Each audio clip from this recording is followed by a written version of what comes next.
Table Talk Show with Nikki G the Voice. So there was one point in time where I had it good, and then I lost it. And I think what happened for me coming from a Christian background, I think there was a lot of shame that allowed me to that I allowed to penetrate and convince me that, maybe you'd be judged. Mm. And maybe she wasn't judging me, but you have to know the individual to know, you know. But there's these little things that she would do and say that would make me feel like I'm being judged. Welcome to Table Talk. Table Talk. Table Talk. Table Talk.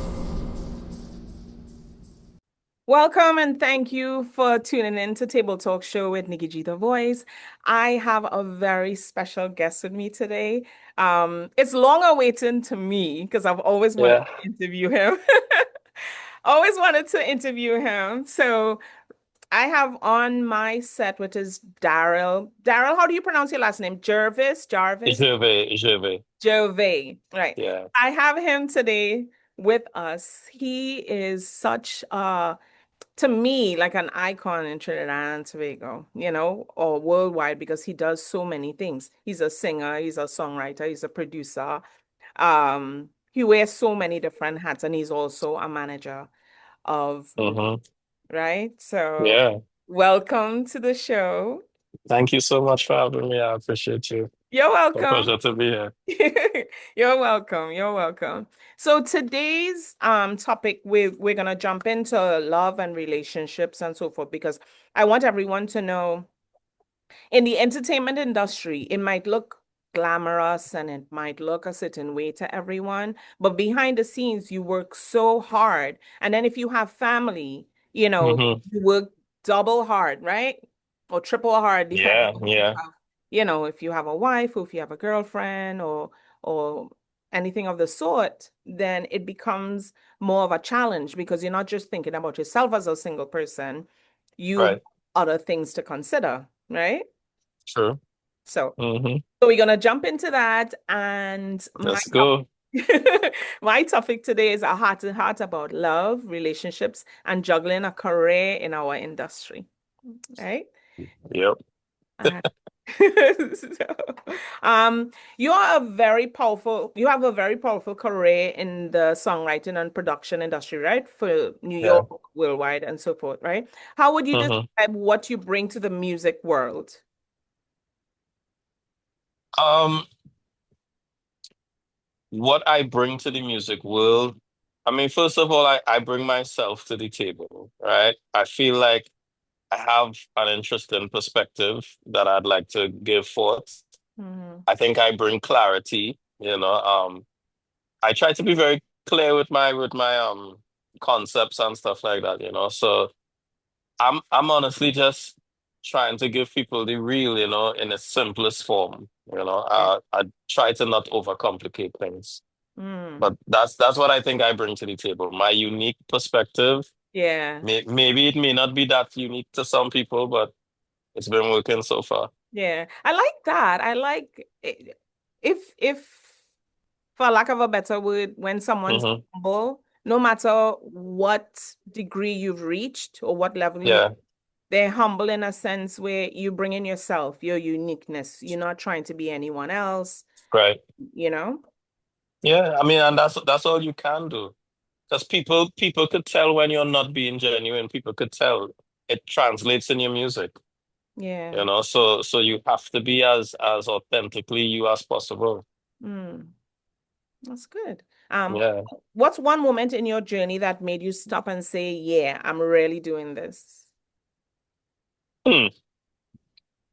I think the moment I realized that, yeah, I'm doing this for real. I think it was when I sold my first song for like money that you could live with. You know? Wow. I sold a song to the government in 2014 or 2015. Mm. And yeah, that set me up. That set me up properly. Mm. And I think in that moment it was like, yeah, Darryl. We doing this, you know, Yeah. we doing this. But I've always loved music. Nothing could have ever changed my mind from music, you know. From a very young age, I realized and I determined in my heart that music was going to be the thing that would take care of me. Yeah. And to this date, it stands true. Everything I own is because of music. Everything that I provide for my family is because of music. Yeah. Um, every single thing music has taken me across the world. So Mhm. So yeah, ain't nothing gonna. God Himself has to come and tell me, I need you to stop now. You know, ah, I ain't stopping I know that's unless He says so. I ain't stopping. but that's an interesting thing because one of my questions that I have in my games that we're gonna play later does Hmm. include God. And Okay. I think that's if that was your answer, that's a great Yeah. answer, you know? Well, I like God. Me and God cool. So Yeah, that's we could good. play. Yeah. That's good. Um, Yeah. some people have, oh, first I wanted to say this. So my questions, if everybody's wondering, my questions, if if you usually watch my show, I would start from when they're young age to now, but I'm kind of doing it unorthodox in a way because I want to Right. get to the nitty-gritty of the love aspect of, you know, what Woo. my topic is Hmm. about. So I want to get to Yeah. that first, and then we're gonna go back to when you started with where you started with music and so forth. Um, Okay. you mentioned the contract with the government. Sometimes people in business don't know how to negotiate, right? Right. Hmm. And it's a big umbrella to them. So, how would you go about, in the simplest form that you could probably say it, how would you go about doing your contracts or thinking about, okay, this is the amount I want, All right. satisfying to you? Well, I think what for me, right? For me, I always take into consideration that our culture is different in Trinidad and Tobago, Yes. right? So if I'm in the US, it might be a whole different conversation. But in Trinidad, in the Caribbean, we like to talk like we know, but we don't really know. Mm, We have a culture of doing things, not knowing the actual way of doing things.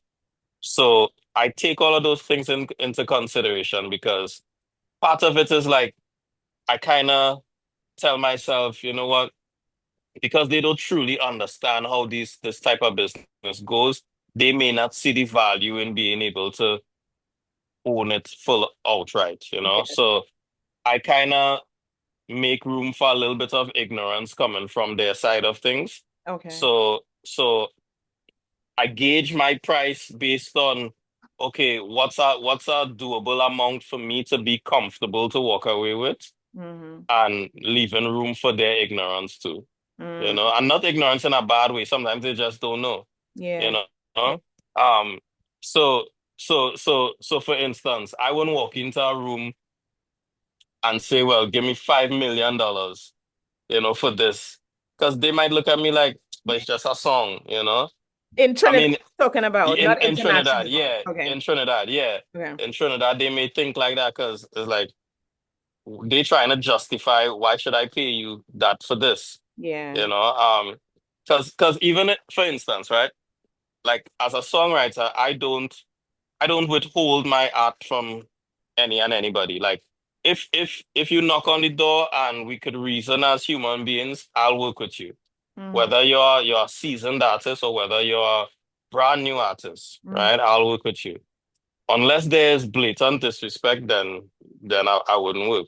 Sometimes an artist might be like, Shiv, I can't make your price. Do it for me for like half of it. Mm, And I'll be like, okay, but if I do it for you for half of that, then we need to renegotiate the terms.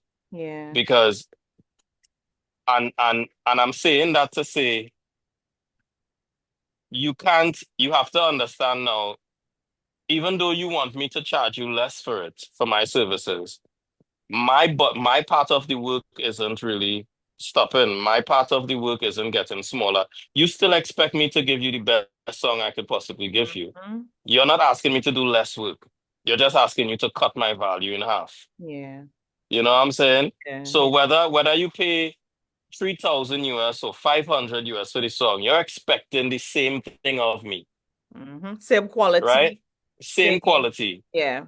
You just find you shouldn't pay my full value Mhm. or what I value myself as. So you kind of really have to you have to treat with people. There's a balance in the thing, you know. There's a balance in the thing. You have to know, you have to be comfortable to walk away with a certain, whatever you decided was your goal, Yeah, and you have to leave room for their ignorance because some of them just don't know, and unless you plan to teach them and school the whole community, yeah, you know. yeah. I mean, and in time that probably might happen, but sometimes you kind of just have to find the balance right now. True. Yeah, Yeah, someone told me, I mean, I see it all over where they say you have to know your worth, but then yeah, some people say you have to pick your poison. You have to know who you're working with, what prices you have to charge. yeah, Some people, I might probably say, you know what, they might probably say, oh, give me a freebie or something like, well, my position is totally different from yours, but yeah, in my example, some people would say like, send me a sample or something like that, but it depends on who the person is, who I'm working with, and who I'd cut it in half for, you know? right. It depends Mm-hmm. on the person, yeah. But Yeah, always yeah. keeping my values where I want it to Mm-hmm. be. Mm-hmm. Yeah. What's when you step into the studio, what's your Yeah. mindset as a producer or a songwriter? When I'm creating, my mindset every day when I'm creating is to make the best possible piece of art that I could make in this moment. You Mm, know, mm, um, I always try to do what is the best thing for the song, and sometimes the best thing for the song is not the artist who's singing the song. mm. Sometimes you have to take the song away and give it to somebody Somebody else else, I've seen because that. it's not the best thing for the song. Mm, Think of the songs for a songwriter especially, right? mm, That song is like a baby I just made, and I have to give this baby. This started as an idea, yeah, and I birthed it, and now I have to give it to. I have to send it out into the world to live, and I have to do justice by it, yeah. right? So I have to put it in the right hands, and to, to be quite honest, we've set up our babies for failure plenty times because we gave it to the wrong person, I was just about to you ask know? you that. Have you ever Yeah, yeah, it's given it happened. out? It's happened. Mm, I think everybody I've ever worked with has benefited in some way from my music. mm, Um, I think if it wasn't a hit song on their list, it probably was a song that allowed new listeners to see them in a different light. So I think it's all a benefit. yeah, Um, because it's art, right? It's art. It's part of your artistry, and you can't be one dimensional as an artist. true. You can't sing about pan every day for your life, you True. know. Or You water. can't sing about bumper. Yeah, you can't. You can't sing Yeah, about bumper every yeah. single day of your life, you know. Hmm. So you have to be able to show some versatility, and you work with me, you get that, Yeah. you Hmm, know. that's good. What's the most misunderstood part of being a producer or songwriter today in our industry? The most misunderstood thing about it, from from a patron's perspective, they think it's all fun and games. They think it is the coolest job in the world to me, but they feel like it's always cool and it's always fun, and that's because we work in entertainment. So yeah, there's a lot of really amazing moments. So, Yeah, but I think people feel like it's always like a lime, you know. think You're in so. studio, yeah, you're in studio with this one and that one, and it look like oh, you're just having fun. No, Yeah. we're actually working. It's just that we love what we do. So there's moments where it feels celebratory, but I Mm, think that's the most misunderstanding thing. And then some people feel like I think some people don't take it seriously. People will praise you when they see something great in your career, you know. But I think in other moments they don't because it's not a 9 to 5, because it's not within the comfort of what they would eh, know as a job. yeah, I the think it's norm. hard. Yeah, Yeah. it's very easy for people to disrespect it, Yep. Yeah. I've you had know? someone told me, I'll help you get a real job. And I'm like, What I Mm. is a real job. It's just like What is you that? don't understand. You don't understand because let's say, for instance, if I say I'm working in the house, right? Yeah. Somebody's going out and they go into a 9 to 5, but all they see me doing is on my computer with my mic on and a headset. So they Yeah. thinking you're not really working. They're thinking, I don't know what they're thinking. So I got that before where I'll help you Yeah. your job. Yeah. I think I've dealt with that a lot. There's been many times where I'm home because I work from home a lot, right? I Yeah. have my studio set up. It's right behind me, you know. Um, and I'll be working from home. And I remember when I was married, my ex-wife would, she'd ask me to do certain things, because she has to go to her office because she's a lawyer, so Yeah. she had a private practice. But Yeah. I'm working from home, so maybe I don't know if that made her feel like I was a stay-at-home dad or some kind of thing. But you know, there would be expectations because you're home, and Yeah. I'm like, in my mind, it's like I'm working though. I'm You don't home, I'm see working. it. Yeah, it's almost like you only see it when I'm buying you things or I'm paying bills or whatever it was, or we're going Yeah. on a trip or something. But yeah, I think it's very easy to get disrespected too. Mhm. Um, yeah, it ain't easy, but there's quite a few misunderstandings with it. Yeah. When I thought about it today, right? I think I was Hmm. looking at I wouldn't want to say it's the first song that you wrote, but that was the first song that I saw you at home with the kids. You were like plowing outside. Oh, unconditional love, right? Yeah, I saw Yeah, that and it reminded me that's of, back in the day. Yeah. yeah. So it reminded me of a series. I'll get the name. Probably say it later on, unless you figure it out. Um, What's that? she's a writer. She had it for like, let's say hypothetical, 8 series or something like that. And Hmm. she had a boyfriend and she had her friends who were living in a complex. And it's like she believed in what he was doing. He was trying to do an app, right? But Is that insecure yes. with Issa Rae? Yes, yes, yes. Right. Yeah. Yeah. Any Yeah. of that because it was so true to life. And it's like this guy was trying his best. But at the same time, he took for granted that he has a relationship. Yeah. Everything's cool. She's down for me and stuff like that. And then at one point, he kind of got a little lazy. Um, and Yeah, I think when you're pursuing your dreams, it's very difficult sometimes. And unless you have that person who's grinding with you, it's yeah, very easy to for signals to get crossed and you get complacent sometimes and it happens a lot to a lot of us. That series in particular, I it resonated with me because I understood it from both their perspectives. She mm-hmm. was the one going out working hard, and he was so depressed in his pursuit of making his app and scoring big, and he had ambition, He right? did. He did. He had ambition, but I think pride got in the way too because then he didn't want to have to do this because he'll feel like a failure, so he didn't want to have to go and get this job because Yeah. he has to make it this way. Yeah. And yeah, he got a little lazy and complacent, and yeah, and she took him for granted too.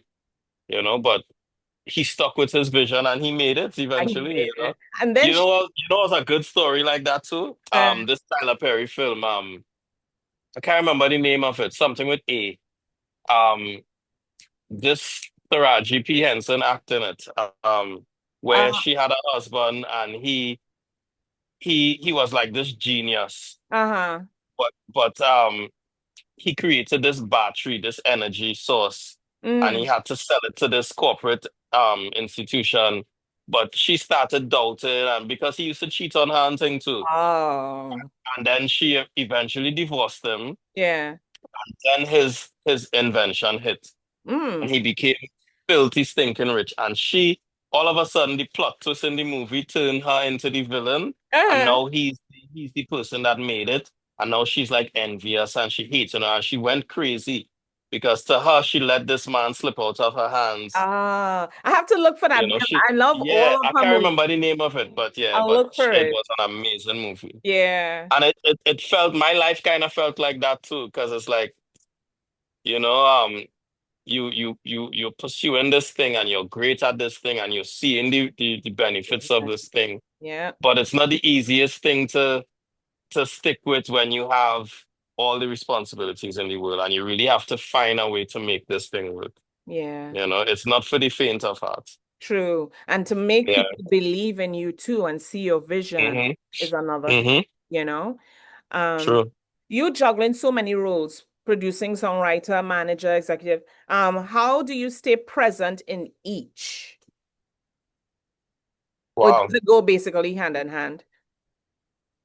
Um, some of it goes hand in hand, right? So Mm. like the manager part would not exist without the songwriter part.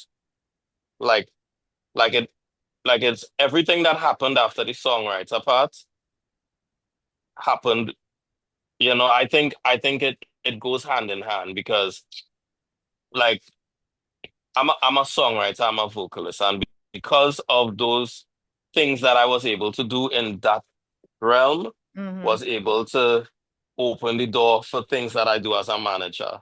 None of it would exist without the songwriter Darryl Gervais. You know what I'm saying? Yeah, yeah, yeah. Because I was able to open doors because of that. Like Yeah. almost every single door that's opened is opened because Of of what I did as a songwriter, because the respect was there as a songwriter, and everybody trusted that, okay, what he did as a songwriter, if he took this person under his wing now and he's managing this person now, it must have something there. So the songwriter aspect is what paved the way for the manager aspect to Mm. kind of be able to stand on something. Okay. Because if I came into the industry just as a manager and like now starting off as a manager, we wouldn't be where we are. Mm. And that's a fact. And I stand on that, you know. Yeah. We wouldn't be where we are. We would be struggling, trying to, find opportunities, trying to find some gigs. Um, but all in all, I think I don't know how I get everything done. I just get it done. Like that's the God's honest truth. I don't know, but I do it. Is that I explain it as the passion you have because the passion you have gives you that drive to do everything. Hmm. I mean, I could Yeah. speak for myself to say that it's like it's a drive because sometimes I'm like, Nicole, I don't know how you do X, Y, and Z. Sometimes I'm truly tired. I could be tired all now. And just because I want to do this, I get that energy. And then I'll go, when I finish, I'll go eat, I'll go do everything else I have to do after or take a rest. You know, Hmm. you manage to do it, Wow. you really enjoy it. Yeah, yeah, Yeah. yeah, yeah. Yeah. I think the songwriter aspect, because that's the part, that's where the real passion is, right? I'm passionate about everything I do in entertainment, Yeah. but songwriting and singing is the first love, hands down, right? Mm. So, and then the management thing came. I didn't, like, I managed a producer before I managed Ray. Mm-hmm. Ray was the first artist that I managed. And even when the talks would pop up here and there, because I didn't start off managing her. I started off I was one of the best friends of her older cousin. Yeah. So when he asked me to, talk to his cousin Rachel, he was like, "You remember Rachel?" I was like, "Ray?" Yeah, he's like, "Yeah." He's like, "I want you to talk to her. She ready to do her thing." Yeah. And I'm like, "Yeah, I could take the call." And we spoke and thing, and had a pretty decent conversation, Mm. and it turned into me writing for her, right? And what our relationship just blossomed from there, because Mm. it was just good conversations and trying to understand her and what she wanted to do as an artist. Yeah. And I basically treated her like family off the jump because she was the little cousin of one of my best Good friends. friend. Yeah. You know, so I think on radio, sometime for an interview, they asked, "Where's her manager?" And I was like, "I'm right here." So I kind of just walked into it, To it. but I never set off to be a manager because the truth is I didn't want the responsibility. to have anybody depending on me like that. But with her, it kind of flowed naturally because she was somebody that I wanted to make sure was good. I Mm, wanted to make sure she was straight wherever she went. I never left her alone in the sense of if she came Trinidad to do an interview, yeah. I'm making sure I take her there and I'm present with her. I give her any piece of advice that I could have possibly given her. Mm-hmm. So the management thing kind of flowed naturally. And I think as soon as I got the understanding of what is required of me, Mm-hmm. and then I have really good mentors too. So once I got that uh brief from all my mentors, it was a piece of cake. It's really just about, loving what you do. It's hard to manage somebody if you don't care about them too. Yeah. I Like it's agree. hard because then it's easy to just cut ties. If it's just purely transactional, Yeah. then I'm not gonna have the zeal to do what I do. And I go above and beyond as a manager. Mm. I don't think a lot of other managers do what I do. A lot of other managers, they manage artists who already have like a name or this, and That's they what I've had been things. told. There's Yeah. very few of us that have grinded with the artist from the jump. Mm. Very, very few of us. Mm. So but I love everything I do. I just don't know how I get everything done. I just get it done. It just flows. Yeah, it flows, it flows. Yeah. They say I what's think this is my calling. yeah, yeah. I believe that whatever's your calling is going to find you, Yeah. and everything else just flows into place, you know? Mm-hmm. Yeah. Mm-hmm. How do you recharge when the music industry starts to feel all consuming? Hmm. How do I recharge? My mentor taught me years ago in LA. Sometimes, sometimes you have to take little breaks to reset, right? Mm-hmm. And sometimes if you don't have the money to take a trip, it's like treat yourself to something, like change your environment, change something for the moment. It's like, and at the very least, if you can't, go Mm. watch a TV show or a movie. Do that. That you You like, know, any. yeah, just do something else. Yeah. Go for a walk, go observe things, go people watching, Yeah. something, and anything to just take your mind off of whatever it is. Mm. Sometimes I ain't gonna lie, like in the past couple of years, I've experienced what depression feels like. Hmm. And I don't know how I can't give you the map on how to come out of it. I think it's really, if you don't have God in your life, I don't know, but crap, will smoke your pipe. You And know? that is true. That is true. Like Yeah, I had a friend that told me, it's like sometimes you look like you don't care. Like you just look like you're just tralalying and things happening to you. yeah, But it's hmm, not that. It's just that you're trying to keep the peace. You trying to make things work. So the best thing, well, I mean, in my mechanism is like, don't make everything a big thing, you know, yeah. and just take it as it comes. Sometimes you That's just, what I try to do. yeah, let it go. And I think the older you get, the more from your experience and so forth, you just leave it up to God and you just say, listen, Yeah, it is what it is and it's gonna work itself out, you know? yeah. I ask God every day to prepare me for what He's prepared for me. Mm, And if you can use anything, use me and mold me and shape me into the man that you want me to be. And that is something I ask every single day. I am not perfect. I've mm, never claimed to be perfect. I have made stupid mistakes in my life. mm. I am ashamed of a lot of things that I've done in my life, but I am a human man that is trying, and I love what I do, and I'm not stopping what I'm doing.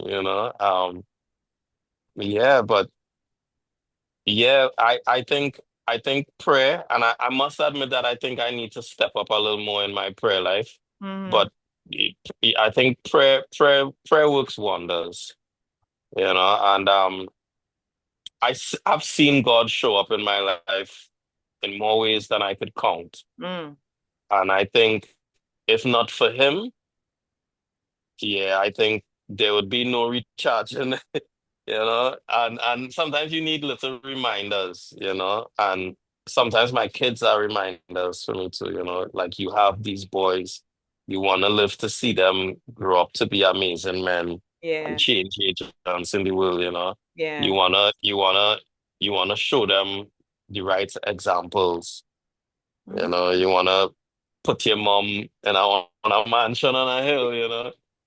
So I love my family, and my family is one of the reasons why I make sure that I'm up every day doing what I love. Yeah.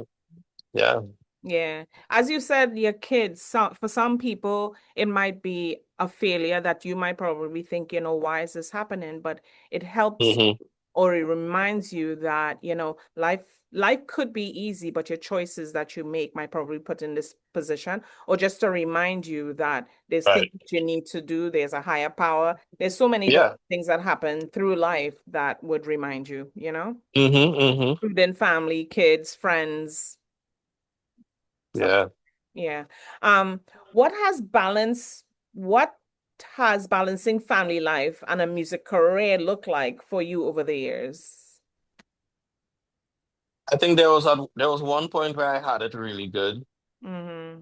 Um, but I think I lost it at some point in my marriage. I think I lost it. Um, and I'm not proud of that. I think I dropped the ball at somewhere in my marriage in terms of the balance. Um, because it's not an easy thing, and I think when your signals start to get crossed with your spouse, it's really hard to, unless you're both really willing to work things out. Yeah, I think when you lose that balance, it's really hard to come back from it. Hmm. Um, yeah, that one kind of threw me off there, but Really?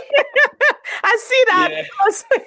yeah. I Yeah, mean, no, I but didn't but need I to, have but I I have wanted to. no, no, no, you're good, Yeah, you're good. I yeah, think this is what it's about. It's about real yeah, conversations. yeah, yeah. Um, Early in my marriage, when I was doing music, because earlier in my marriage, I was still like I was a gospel artist for a little bit, Okay, singing in church and in concerts all over the country and stuff too. okay. So at that point, we were just married too, so she was moving everywhere with me. She was kind of like, handling the admin stuff and all of that. Yeah. Um, and we for a pretty long time, I think we made an amazing team. Hmm. I think I think when it got a little sticky, and this is me just being transparent. Parents, yeah. I think when I started doing soca, Mm-hmm. because coming from the church, there was a little bit of shame because you're studying, what would the church people say. So there was a little bit of shame. So I'm being afraid of people saying, like that, I'll backslide or stuff like that. Mm-hmm. And my very first soca record, I didn't tell my wife at the time about it until the morning it was going to be released, and it was Wine Up for Kess. Wine up your body for me now. You Yeah, love me. yeah, yeah, yeah. Yeah, I put her sit down in the living room, and I was like, so here it is, right? I Uh, was like, I didn't know how to tell you. I guess it was a little bit of shame because I felt like you would judge me too, because she was like the church girl. She was like the teacher's pet church girl in the class, kind of. She was that type of Christian. She's not anymore, but she was that at that time. Now she partied more than me, and I don't party like that. I party really? for work. Yeah, yeah, yeah, yeah. Uh, She's a feta now, eh? but but at that time, I felt judged by her, and I felt like I could not say what I was, doing. And because at the end of the day, I'm working. Whether it was right or wrong is not the issue. For me, it was work. And I felt like I could not have told her at the time. Mm-hmm. And of course, things changed throughout the years, and we were good. Music was taking care of us. But yeah, it was hard to balance it. It was harder to balance it because because we were still very much involved in church. Mm, So sometimes now when I'm going out to shows with the band, with Cassandra, I would take her with me to some stuff, but then to some stuff I wouldn't take her because I don't know, I felt like I would be judged in the setting or some kind of thing. And I don't know why I felt like that, in hindsight now, Don't mm, know why I felt like that, but I mm, felt like she would judge me. mm. So I stopped inviting her to things like that. I would pick and choose what I invite her to now. Yeah. But we'd still go out, I'd still make time and we'd still go out and do stuff and go to some events together and them kind of things. Mm. But I don't know why I did those things. It really was, maybe it was something internal, I don't know. I mean, it could But be because you being in church, knowing the things mhm, you know, that is just basically your conscience. yeah, yeah. Yeah. hmm So it became harder to balance. And Mm. I think ultimately she felt a little left out of Mm. my music life. So I think all of those things played a factor, Okay. you know? Mm. But yeah, so So let's go. I have to ask this. So looking back, Yeah, all right, I know the song that you have now, Drifting Away, right? Um, yeah, you guys had conversations. I don't know how long you've been having conversations. I think you had mentioned something about a year or so, right? As if you want to disclose that. right. No, So, we could talk. We could talk. so hmm knowing what you know now, sometimes people would say, you know what, let's revisit this some other time because it's too fresh, or hmm because I mean now you have a female person that you manage and so forth. So I don't know if everything combined, when someone feels left out, um, hmm if you could even bounce back from it in some form or fashion, even though you know what's happening now. Yeah. So what's the question? All I'm right. not sure if I got the Okay, question. so the question is, I mean, I'm answering my own question, but people don't know what it is, right? People don't know Yeah, what it is. So you you basically got a divorce, yeah. right? Okay. So before the divorce, while you guys were speaking, before you even said, okay, let's get a divorce, was there any, let's say if she said, okay, well, if you did this, then this could happen. Maybe we could try. I know what the life is, if that person Yeah. was your real person, then. Well, I thought she was my real person. But us getting separated eventually was wasn't the first time, like she had opted out of the marriage a few times. She wanted to give up. And I was the one that, walked us back from the edge all the other times, and I felt like I fought and I showed up over and over and over. Mm, And I think I just got to a place on this last time because it's not an easy thing feeling unloved in your marriage and feeling neglected. mm, I think a lot of men don't talk about it, but I don't care. I'll talk, like I'm a songwriter. What's a songwriter that doesn't feel, exactly. Who is that? So I think, and this is not to throw anybody under the bus or anything. Like I'm not blaming her. I'm blaming us. Mm, I think we kept misunderstanding each other. I think that's where it starts, misunderstanding each other. I think everybody's so passionate about getting their points across, you know, nobody's taking the time to actually listen to what the other person really is feeling and trying to say. mm, And and I'm for one guilty of that. Um, I feel like at that final moment when we decided to call it quits, at least to get separated, um, I was just at a place where I knew I couldn't do anything to change your mind anymore. And at that point for me, it's like you can't fight to make somebody love you and make somebody want to stay. true. And as much as it hurts me and it pains me, I am not going to be a fool for anyone. I am like I'll love you till death do us part. I'll love you till thy kingdom come. Mm-hmm. But if you wanna go, how can I stop you? Like I I walked us from the edge at least 3 times before, and Mm. I just didn't feel like I had it in me anymore. It's like at that point I felt like, Darryl, what's the point? I'm not begging you to love me. I'm not begging you to stay with me. I'm not begging you to make this work. Like, I want to make this work. And it was like, at that point, I was like, you know what, buddy? You don't want to swallow this pill, but you're going to have to take it. And I was just sick and tired of feeling alone in a marriage. Like, um, I was recording some content yesterday in Canada, Mm-hmm. just by myself, just recording content for the song. And one of the lines was, maybe we're just going through a phase, or maybe all we really need is space. That's in the pre-chorus of the Remember song. that? And Yeah. I was breaking down the line. And those lines was me being hopeful. Maybe we'll work it out. Maybe it's just in the now. Mm-hmm. I remember in that last conversation we had before we agreed to go our separate ways, I remember how fast that hope died, Hmm.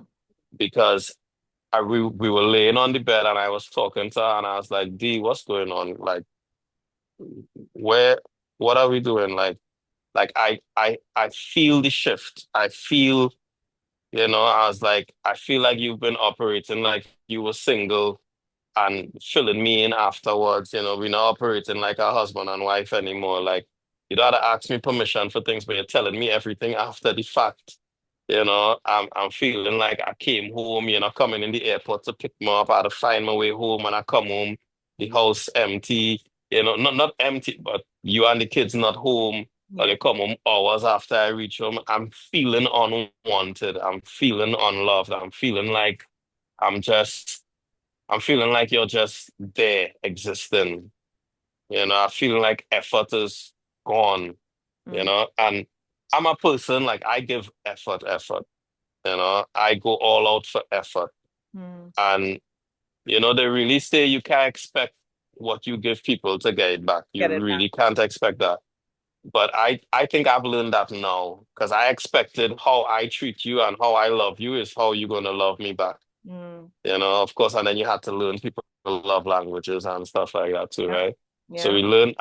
I regret learning those things later in the marriage, but yeah, it was difficult. It was a hard thing to have to accept and to deal with. Do I you don't know? know if yeah.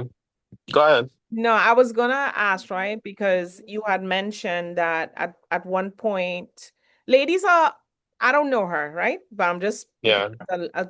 as a lady's point of view, or maybe somebody looking outside in. Um, Mm-hmm. Ladies are very funny when it comes to, let's say, all the time we're together, we're going out, we're doing things together, and then all of a sudden now you're doing things on your own. Do you think it was kind of like a mirror image somewhat, where she did things on her own because you left her out at some point with your I don't correct? know. Maybe Not really. Mm. I'm not sure. I can't speak to say that as a fact. I always felt like I was the I felt like I was never a priority. Mm. That's something I told her for years. Um, like I never felt like I was a priority. I felt like I was either the last thing to be dealt with. I was like the dregs at the bottom of the juice mug. Okay, You so know, wait. So that's how I felt. Like, I know, swear. but before she was your person. So how Yeah. does it now become that? Like you thinking about it is like, what do you think? We don't tend to necessarily blame ourselves, but I know you said that you take responsibility for some things that you did, right? Yeah, for lots of things that I did. Right. So how Yeah. does someone, when you think about it, and from the things that she said, I don't want you to go into everything that she said and stuff like that, but from her Hmm. complaint, from you guys talking on the bed and you saying, okay, this is how I feel. Whatever she said to you, did it have anything to do with your career? And that's why she changed from being a Nah, person to partying and the shift that was created? Or maybe it was um, friends because now she's a different person from what she was before. That, yeah. you know what I mean? Well, I could tell you this, right? Mm-hmm. So this was a hard moment for me. Mm-hmm. When when we had our conversation, that last conversation, Yeah. where we decided that we were going to, you know, separate or whatever. Mm. I remember I poured out my heart on the bed. We were just laying there and I poured out everything. And I told her how I felt. I was feeling unloved. I was like, D, I feel like I'm begging for love in my own marriage. And I feel like, like neglected. This is not a good feeling. Yeah. And when I was finished talking, she stayed silent for like, it was a deafening silence for like more than 5 minutes. Mm.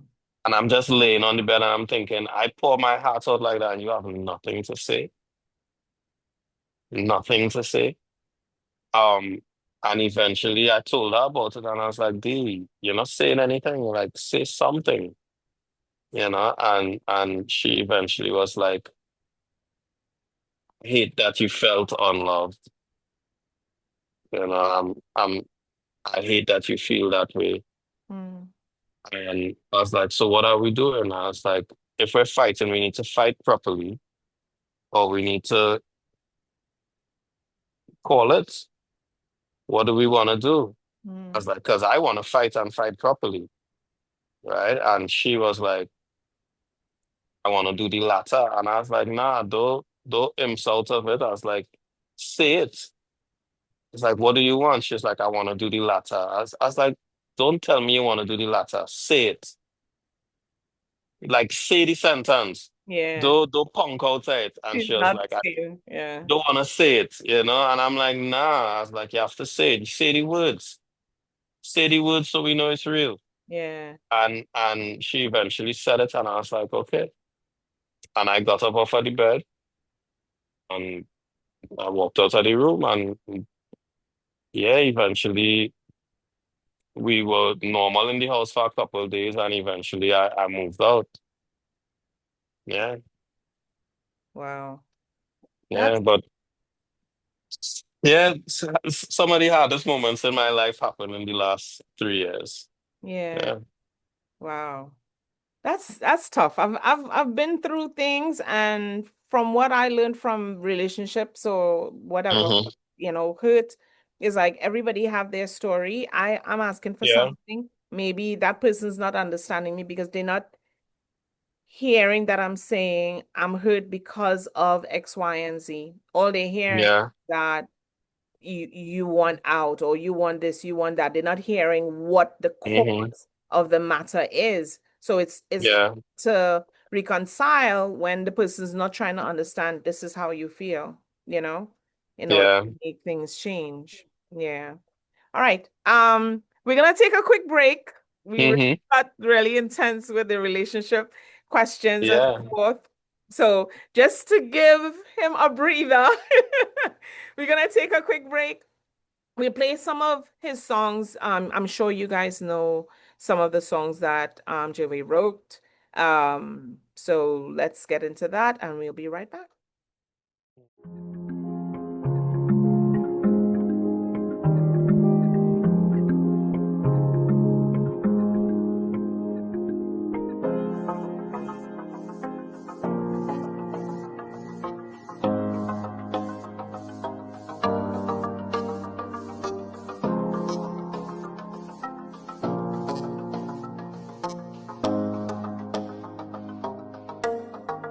I can feel me drifting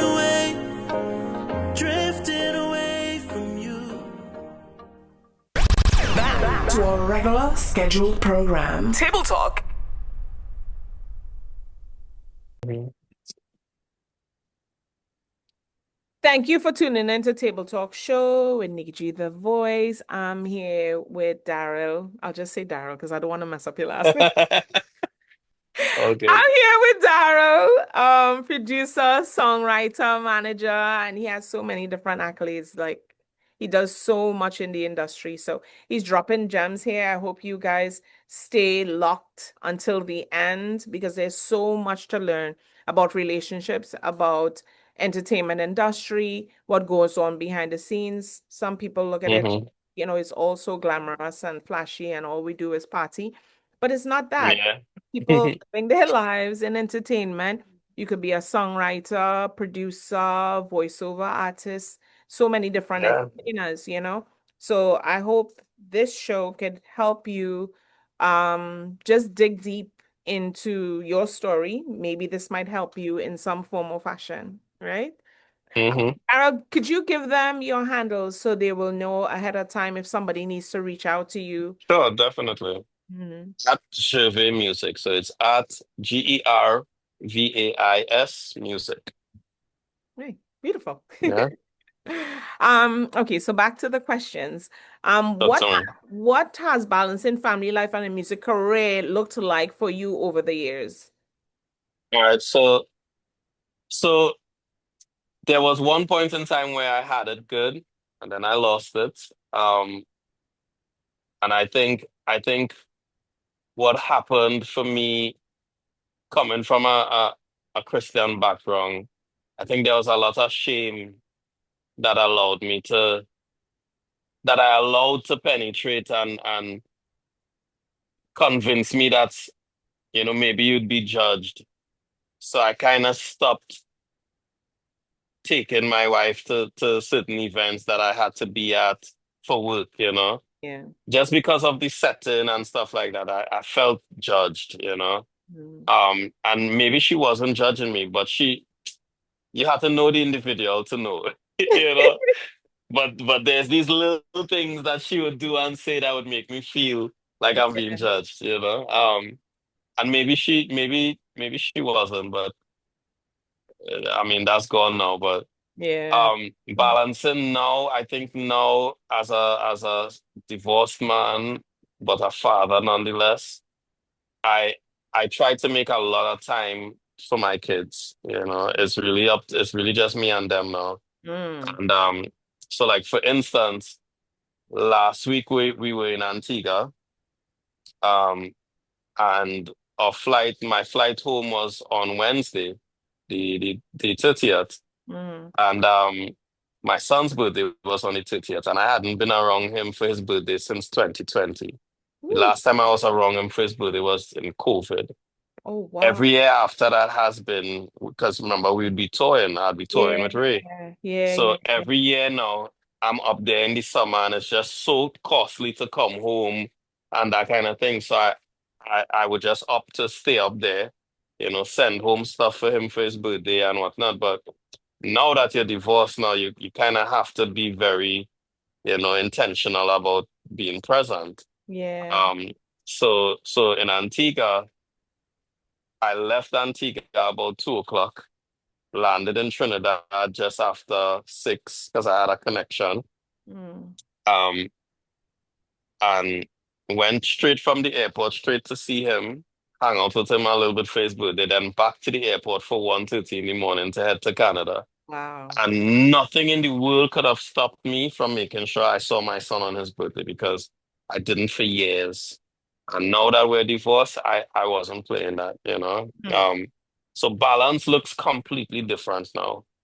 You have to be intentional with it because at the end of the day, I could give my kids the world, but if I'm not present, it's not making any sense. Yeah. I'm giving them everything, but if I'm not there, then I would have done it all in vain. So going back to what happened, do you think sometimes it happens in the reverse, like how we were saying, things happen Hmm. to see what you need in your life, right? So Yeah. what you just said, where you would have to make it intentional and you have to do these things. Do you think if you did that prior, that things might be a little different?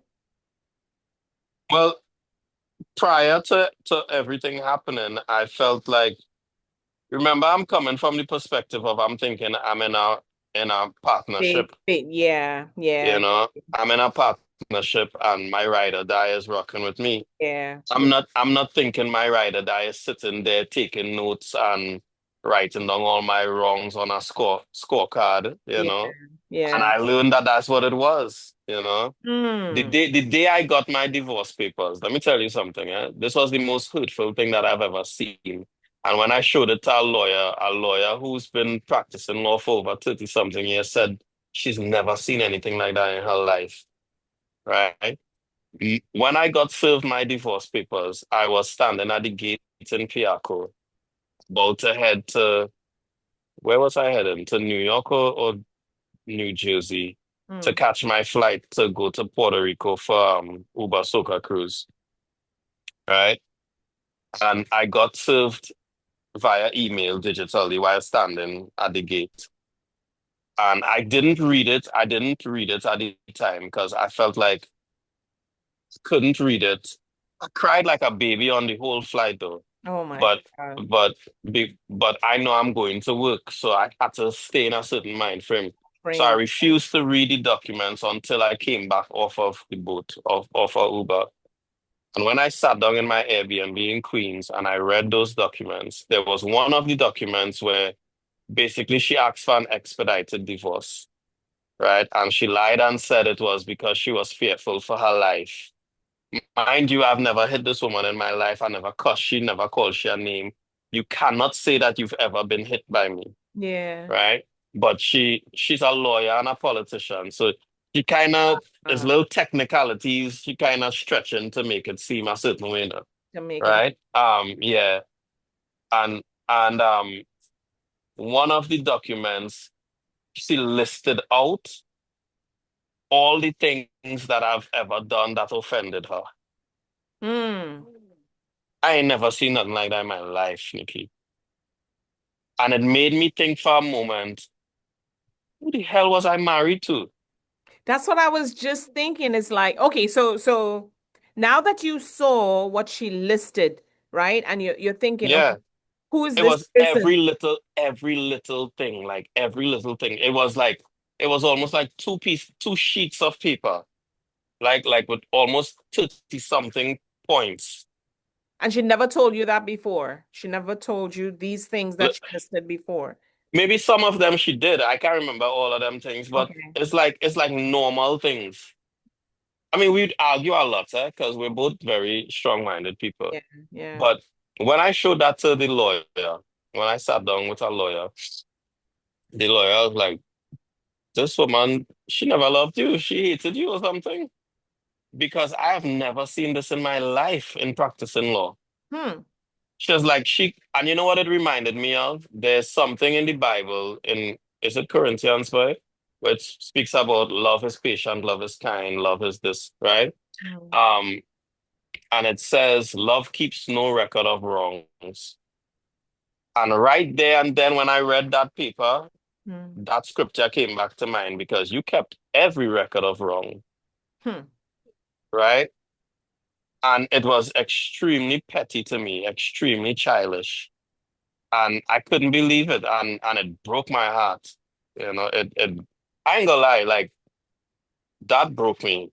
That broke me. I was not okay. Probably I'm still not okay. Yeah. I'm just functioning, but Whew. yeah, but it was crazy. It was crazy. Hmm. Divorce, I understand why the Bible says God hates divorce. I understand that now. But it, It's yeah. it's it's nasty. It's the nastiest thing ever because it's like, how could somebody, how could two people who stood in front of all those witnesses pledging their love and allegiance to each other, Hmm.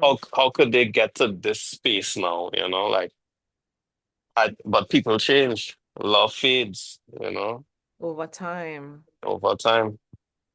And I'm still down for marriage. I'll never talk anybody out of it. I believe in it 1,000%. But Nothing's what wrong with marriage. Something's wrong with people. That's what I was gonna say because it sounds like somebody who's really angry somebody Hmm. who doesn't speak their mind, but they only speak it in paper. I don't know if, She's very technical. okay. She's very technical and strategic. Mm. She'll sit down and talk with you now with a smile on her face, normal, normal, and surprise you with some kind of plot the next hour. What? Yeah, and I learned that now. I learned that Yeah, now. Yeah, I could sit here and give you stories, but she's somebody that I still love very much, and I still have a lot of respect for her, so I'm not gonna throw her under the bus of course. and Yeah, make it seem like she was the villain and I was the saint. yeah. There was a lot of hurt between us. I did some really insane things to her as well and broke her heart countless times. So it's not about a blame game, but this song is my story and how I felt, Yeah, yeah. So I have to share my story. But I mean, if she wants to sit and talk, she could do that too. Write a book if she wants. You know, I ain't writing a book. I'm writing songs. So, Dogs. Oh my God. Yeah, that's what I was thinking. I'm like, it's one thing to hear your story, but hmm, when you listen to the other person's story, like how you say, you had some things that you did. So yeah, not to judge or blame or anything like that, but it's like they always say is like there's two sides to a story. always, always, And whatever made that person do what they did, I guess that's their way of getting your attention or something. But then to us, it would look like you didn't have to do that. You didn't have to yeah, go that far and be so dramatic with it when, yeah. we could have just, as you said, you were laying on the bed and talking and stuff like that. But I guess with the being that she's a lawyer, maybe that's what she Nah, does, they could you plot, but know? I understand. I understand now. Like Yeah. I understand now more than ever why the world hates lawyers the way they do. Mm, Like I understand it, and politicians, and she's both of them. mm, But I would still say she's the best of the best, right? Like I I don't know how much she's changed now, yeah. but at that time she was the person I could have vouched for. That she went into this thing with the purest of intentions, thinking she could be a change agent. I I I respect her and I loved her that much to believe that. Now I can't say what is what, but because people change and now she's in different company and that kind of thing now, So Yeah. I don't know what it's like for her now, but I understand why people hate lawyers and politicians as much as they do. You know, it ain't easy because there's characteristics that's trending, amongst all of them. That's what I was thinking. Because when you said, with the papers and how you got served and so forth, Yeah, what I was thinking is the characteristic that she has that is ingrained, yeah, that she just did what she knows. yeah. They I think they're trained to take emotion out of things. Mm. Because remember, they're doing all kind of matters for different people. They could sit down and defend somebody in a rape case and Yeah, all them kind of things. So they have to dehumanize themselves to stand there and just argue points and facts, whether it gets the person off or not. yeah, And I'm not built like that. I'm not governed by those laws. yeah, You know, yeah. I deal in facts and feelings and emotions and you Mm. know, I deal in all those things, but a lot of facts too. So it was a very difficult season, and what was the main thing for me? Trying to be understood. I think that's always the thing with me. Mm. In almost any argument, I don't argue to win an argument. Like I don't care. Like I don't care Yeah, about that. If yeah. I'm arguing it is because I want you to understand a point and a perspective, That's right? exactly what I was saying. And People and want you to, don't have to agree with me. I yeah. just want to know that you understand me. You don't have to agree with me, but Mm, that you understand me. And mm, that's really what it is. And in my songs, I feel understood. You know, I could tell you very specific moments in my life where I felt understood. And my music is one. Mm-hmm. I remember the first time I sat down in therapy, that was another moment I felt understood. Yeah. And, um, I remember one of the very few times I felt seen as a man, you know, like people doesn't understand, huh? Like men deal with a lot, like we deal with a lot and we don't always voice it. They do. We don't always say things. And I think one of the things with this song is it's created a space where people feel like they could talk about things. Mm. Because I played this song for colleagues of mine who are songwriters and producers and artists. And these big men and women shed tears when they listen to that song. Like I remember the first time I played it for a colleague of mine in New York, Yeah. in a studio in New York, and they broke down and they were sitting behind me in the studio. And I was facing the screen and the monitors, and I played the song, and the Yeah. song was finished, but I didn't turn around on the chair yet. And I thought like they walk out the studio, and I turned around, and they were soaking in tears, like Wow. bawling, the same drifting away. And yeah, but that the song created a space for people to be real and to have those type of conversations. Mm-hmm. And everybody knows, or everybody would think they know, okay, when people get divorced or because we don't talk about them things, huh? We don't talk about the divorce. We don't talk about the hurt on both sides. We Don't. don't talk about that pain. We feel like, okay, the divorce, somebody might be on somebody and this and that. But we don't ever spend time to understand the both sides, Yeah. you Yeah. know? And while I may have done my dirt, there's a story there as well too. You know, men I realize that men need certain things from their spouse, and the absence of those things creates a room. It creates room for things. So there was something. Um, I don't want to misrepresent what it is I'm trying to quote, Okay. but it's almost like you can't put fire in your lap and not expect to get burned with it. Mm. Um, but but I think couples need to make the extra effort to understand each other, and understand each other's needs and desires and mindsets and just to see eye to eye or try and see eye to eye. I'd advise almost every couple to do some kind of counseling, do therapy. It helps.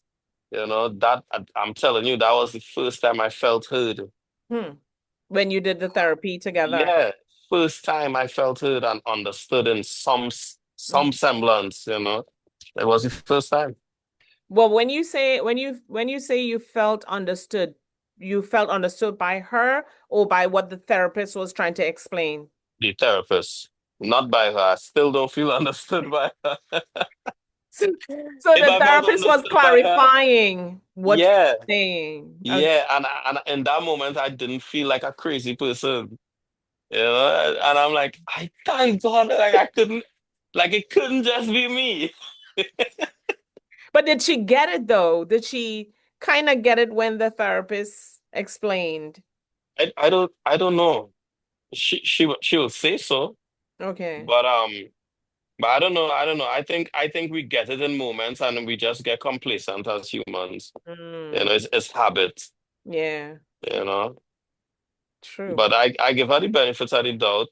She's probably trying just as hard as I am. Yeah. And doing the best that she could do with what she has to work with. Um, but I've been struggling with forgiveness. Learning to forgive and to not be bitter Mm-hmm. and to be gracious. Yeah, it's ain't easy, Nikki. I know, because It's ain't easy. when you said, right, because something happened to me not too long ago. And when you said, I think you had said something about men wants to be heard or they want recognition or something like that. Yeah. And when I guess that's when it's in a relationship, right? But Hmm. My thing was I was sort of in a relationship, but I mean I don't even want to say it because it's like As in a situationship. Well, you well, know. there was something brewing. Let me just say that. There was Right, something right. Okay, brewing. gotcha. And Mm-hmm. the thing is, sometimes when you're not in the mindset or the space of that individual, let's say that Yeah. you're not feeling the same way and you're trying to feel the same way, but Right. you just want space in Mm-hmm. order, or time, I should say. You just want Right. time in order to understand what they're saying, and they just want you to be like, I want you to just love me. Just love Right. me. Just be free and just love me and don't think so much and stuff like that. And you're not in Right. that space yet because there's so many things going on. So you want to make sure Right. that things are the way that it is, you know? Mm-hmm.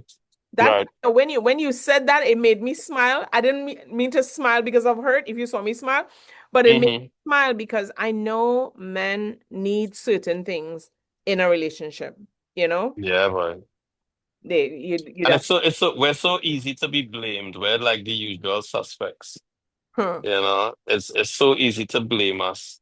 It's Uh, so easy. It's so easy for everybody to see the woman as the victim and the man as the villain. Like that is the easiest thing on the planet. because of To, because of how society is, because of yeah, how things yeah. has happened, they always look at the woman as the weaker person, and they always look as at the man as like you're the one who's always going outside, you're the only one who always have her inside doing, you know how to say, barefoot and pregnant or whatever, but Yeah. not like that, women trying to rise and do their thing, but they always see Yeah. women a certain way, so that's why that happens. They always play the blame, the blame the man for Hmm. everything. Yeah, that's And why. I'll never say that I'm not to be blamed for a lot of things, you Mhm. know. But I think it's important to understand context. You know, I think context has a lot to do with a lot of things. Yeah. Like I'm not an excuses man, but I'm a reason man. There's Mm. a reason for things. You know, it's not an excuse. Okay. There, you get what I'm trying to say? I It's get it, but it's a question that I have in my head because I'm like, yeah, okay, you're a reason and not an excuse, right? So yeah. if you do something wrong and this person says, let's say hypothetical, you went outside and you slept with somebody and Mm. you're like, listen, I just slept with this person because I felt like it, but I love you and I want you to understand that I'll that tell you the reason. I'll tell you the reason it happened. yeah, but As now bad as it might sound, I'll tell you the reason. right, but in that person's mind now is like for women, is like Yeah, you're sacred to me. You are my person. So when you yeah. go out and do whatever you do, it doesn't matter what your reason is. It's Hmm. basically But then I'll say this, right? If I'm your person and I'm sacred to you, why why don't why don't you make me feel that? Like I don't feel that. I feel like I'm begging you. I feel like the minute I try to initiate intimacy or any type of sex, mm, um, the minute I try to initiate it, I see that look on your face that like I hate that. That look will turn me off. I'm good after that. I'm good. Like the minute I see an ounce of unwillingness on your face or in your tone, I'm yeah. good. I'm good. You turn me right all the way off. But what about All if the he way was off. tired? If that person's tired, to turn it around then. I'm Turn never the tired. roles. You can wake me up for it. I'm never tired. But But okay, that's we need to understand the genders some more. the roles. Yeah. Yeah, we need to understand how we operate. For men, sex is almost like oxygen. Mm. I need that. And I'm not willing to live a life without it. I don't care about being celibate. Nah, go so with that. I don't need that. Give me my sex. Give me that. I want that. Um, and and and I'm very understanding. So I know, okay, if you're not in the mood today or you're tired, I get that. That's cool.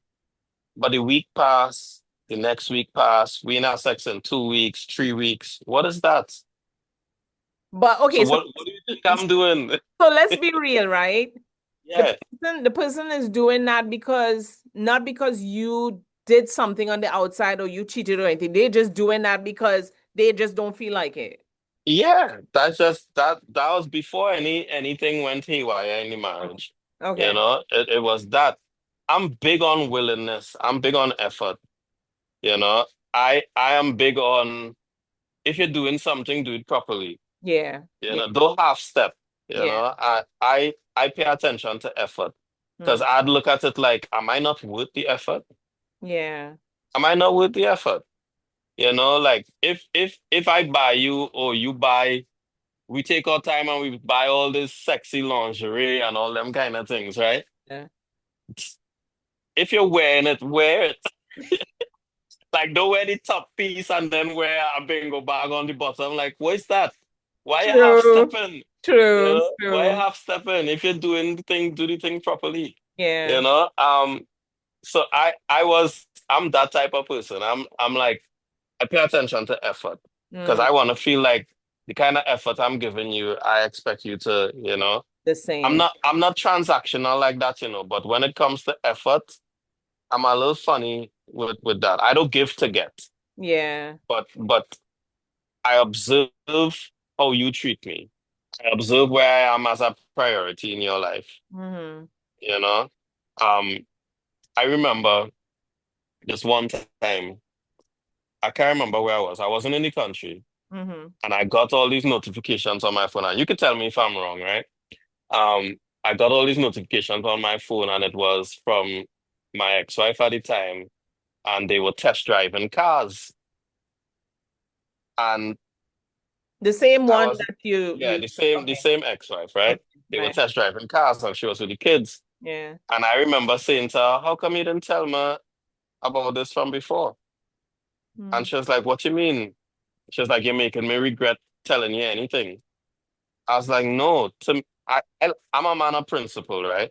If I'm your husband, I expect things to be, even if it's, you're not asking me permission for anything, but it's casual conversation Yeah. Yeah. because we're communicating throughout the day, right? I made it my business. We talk every single day when Mm. I travel, right? If you go into a firm to test drive a vehicle, I would expect at some point in the day, you at least tell your husband, hey, babe, I make an appointment to go and test drive this, or I want to go and do this. I want to, you know, Mm. expect those simple little kind of things. Simple things. But instead, I feel like I am the last to know everything. Instead, I feel like I am the bottom of the totem pole. Aye. You know, like why am I the last person to know? Because you had to communicate with somebody.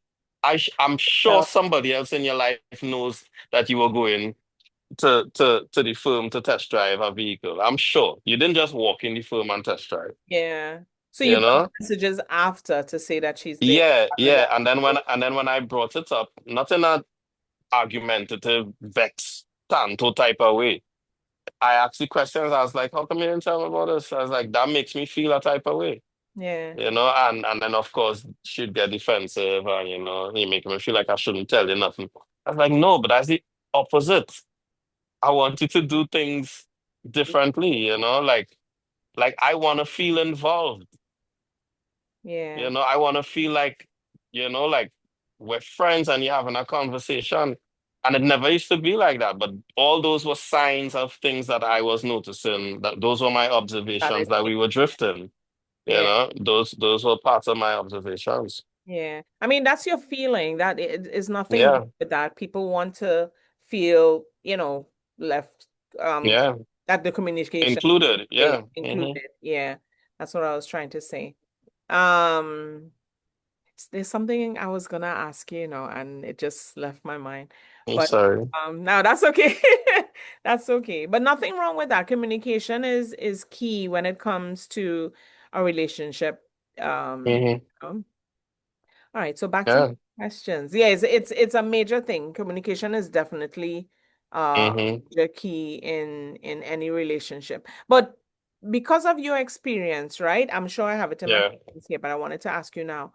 what advice you think from all your experiences? There's one that you said with your son, and you said there's nothing that's going to keep you from doing that because now you have to give the extra effort. So Yeah. after going through this, and you're still going through this, what advice would you give to maybe a newly married couple, or a couple that's probably going through it, or somebody who's thinking of getting married? What advice would you give to anyone in reference to marriage? Um, I don't know if I could give the best marital advice Mm. coming from a failed marriage, but It's an what I would experience. say, it's It's still an experience. Yeah, yeah. I still have a lot to share, you yeah, know. I would tell people, I mean, people will tell you on your wedding day, the typical stuff, right? yeah. But I would say communicate with your spouse. Try to be as clear and communicate as clear as possible. Um, Make time for each other, prioritize each other, um, include each other, and try to work things out as best as you can. Because what comes after that isn't pretty. Like, I wouldn't wish a divorce on my enemy. Hmm. I wouldn't.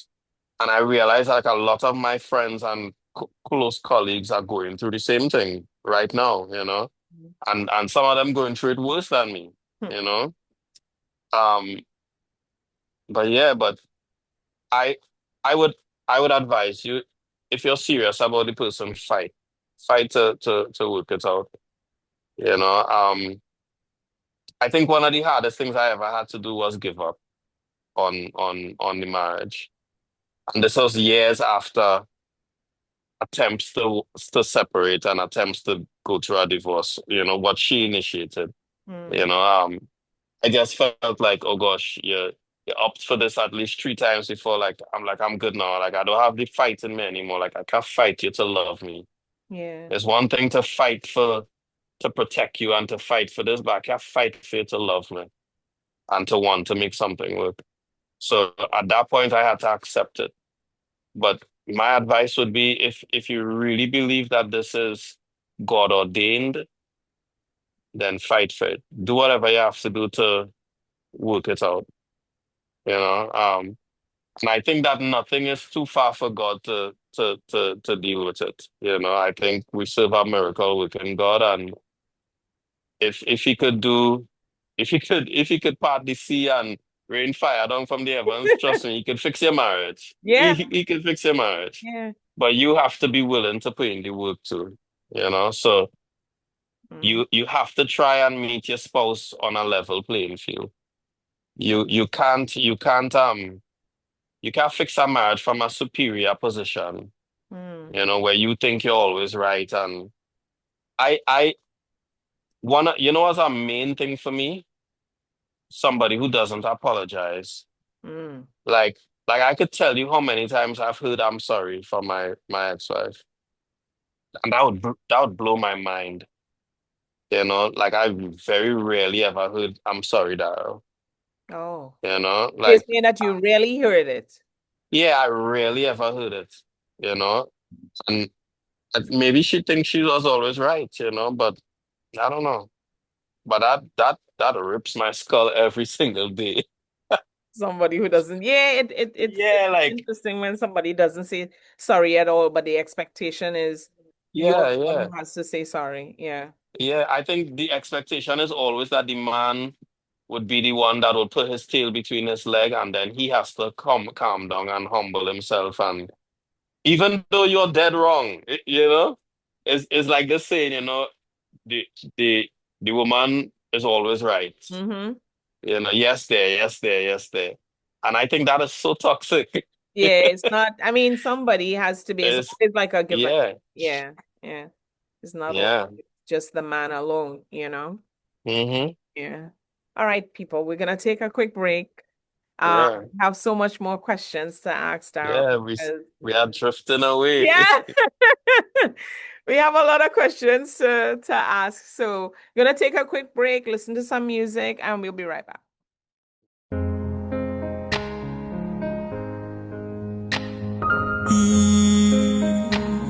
Yeah.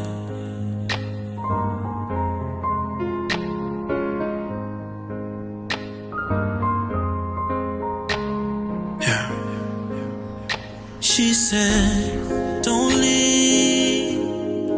Now's not time for walking out. Maybe we can talk it out. This can't be the end. Lately, it feels like I can't take no more. What's the point in holding on for?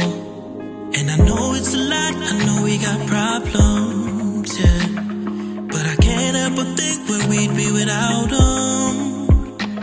You see, I can't say that the love is gone, but lately we don't love no more. So we gotta do what we gotta, yeah. See, maybe we're just going through a phase, babe. Or maybe all we really need is space, yeah. It kinda feels like we're in different places. And I hate how I've been feeling. I can feel me drifting away from you. It don't feel the way it used to. We've been slipping away, trying to hold on to whatever's left of us. And why can't we be lost in love, the way we used to be? Our signals crossed, so crossed, and now you're losing me. I'm drifting away from you. And I know you feel it too. It's not easy. Welcome back to Table Talk Show with Nikki G, the voice, and Darrow. We have just beautiful conversation about love, Yeah, you yeah. know, relationships, and so forth. How are you doing so far? I'm doing great. I'm doing Yeah. great. I'm enjoying the convo. Yeah, Oh, good. I'm happy about that. yeah. Wanted to ask you, anything that you speak about, Mm-hmm. the paperwork and stuff like that, is everything good? You could talk. There's no Yeah, yeah. I runs could the talk. way you're not supposed to talk about certain people and Nah, I could talk. I don't think it have a I don't have clause any or yeah, I don't think anything there's any restriction. clause or anything like that. Yeah, All yeah, right. yeah. All right. So I was like, let me just make sure that everything is good.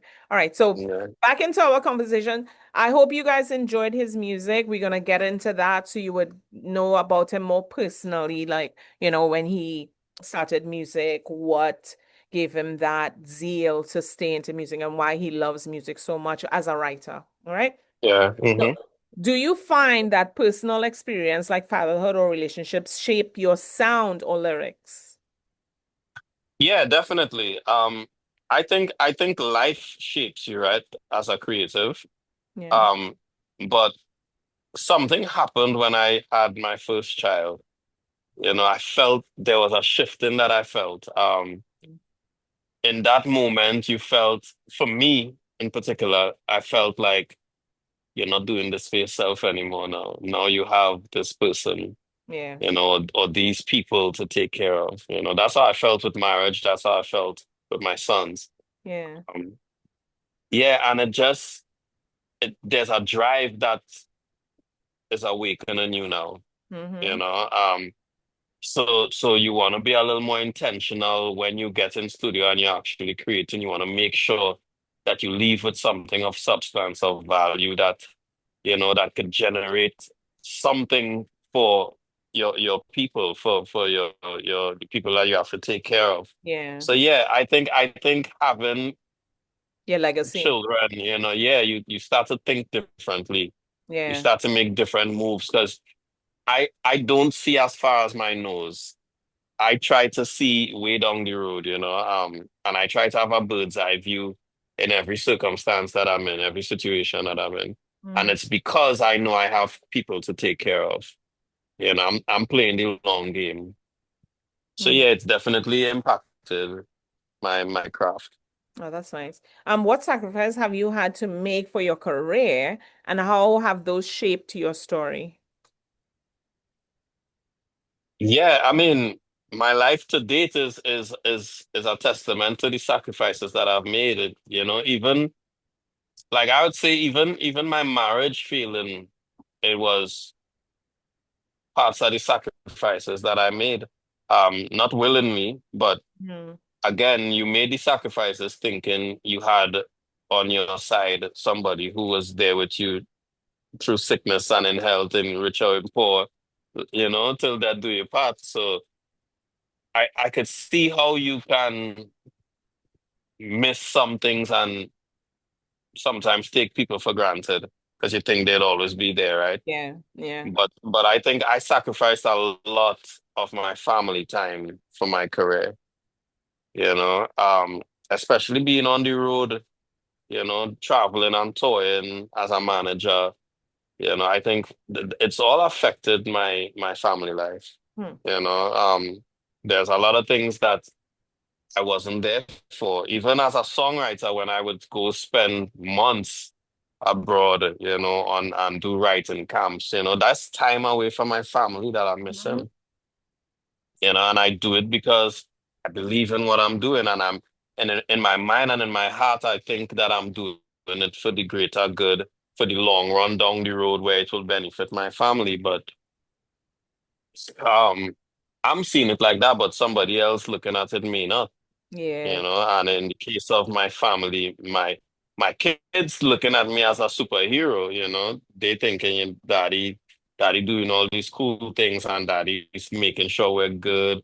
My kids want for nothing, but in regards to my ex-wife, she probably had a whole different experience. And Hmm. you never know what someone's experience of you is. Yeah. So in my mind, I'm thinking I'm bending over backwards to make sure that they're straight and to work on something for them in the future. But she's probably seeing it a whole different way. She's probably seeing it like, I gallivanting all over the world and she's home She taking never care of said kids. that to you?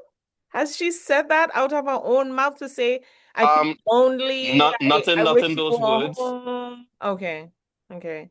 Not like Not that. in those words. Not that I could recall, yeah. But I feel like it's come up. I just can't tell you word for word what it When and was, but I feel like if it's it, yeah. hmm. But I know I could say now that I know that she's probably felt left out or left behind in some things. Hmm. And if I could have changed that, I would change that. But I thought I was doing what was the best thing at the time. You Yeah. know, Yeah. I thought I was making a good decision, but you live and you learn. You If- win some and you lose some. Exactly. Exactly. Yeah. All right. So I know the reason, but I'm just asking. I know the reason. I'm gonna ask you a question, right? But I know the reason. And Sure. our listeners who's been listening through the show, this is for newcomers who are now tuning in to the conversation, right? So let's talk hmm about drifting away. What inspired it and what did it take emotionally to release it? Drifting Away was inspired by the the dark moments of my marriage and realizing that we were at the beginning of the end of us, that we weren't going to make it. Drifting Away was me writing from a place where I was feeling extremely lonely, even though I was living in a house with my wife and two kids.